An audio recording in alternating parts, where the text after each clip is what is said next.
Au Togo, l'affaire Steve Rouillard continue de susciter des interrogations. Ce Français de 44 ans, originaire de Guadeloupe, est détenu depuis le 6 juin à Lomé, après avoir été interpellé lors des manifestations contre le pouvoir de Faure Gnassingbé. Inculpé de complot contre la sûreté intérieure de l'État et de troubles aggravés à l'ordre public, il reste incarcéré après le rejet de sa demande de remise en liberté provisoire.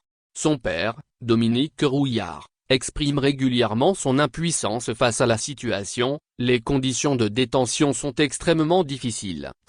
Il était parti pour faire le rapprochement entre les Gentilés et le Togo. Là, je me trouve démuni devant un État, devant une justice togolaise que je ne connais pas. Une image manipulée pour illustrer son arrestation. Dans cette affaire sensible, une polémique s'ajoute. Une photo de Steve Rouillard a été utilisée par des médias connus pour leur proximité avec le gouvernement togolais, parmi eux, un site qui se décrit d'ailleurs comme portail officiel d'information de la République togolaise pour illustrer un article annonçant son arrestation. Problème: l'image diffusée est manipulée. L'original n'avait aucun lien avec les manifestations, mais la version publiée le montre en arrière-plan d'incendies et de scènes de violence. Et il n'y a aucune note indiquant que l'image est utilisée à titre illustratif. Cette pratique a été dénoncée publiquement par Clément Boursin, responsable des programmes et du plaidoyer Afrique à l'ACA France, Action des chrétiens pour l'abolition de la torture, sur le réseau X, ancien Twitter. Dans son message,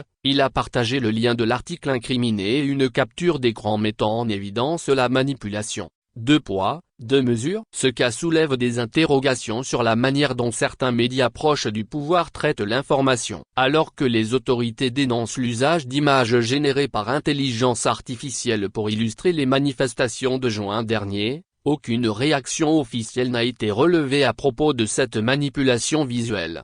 Par ailleurs, la Haute Autorité de l'Audiovisuel et de la Communication, a récemment interpellé d'autres médias pour avoir diffusé des images jugées inexactes concernant les violences policières. Une différence de traitement qui alimente les critiques d'une communication à géométrie variable. Actualité, diplomatie éditoriale, politique, société, Togo.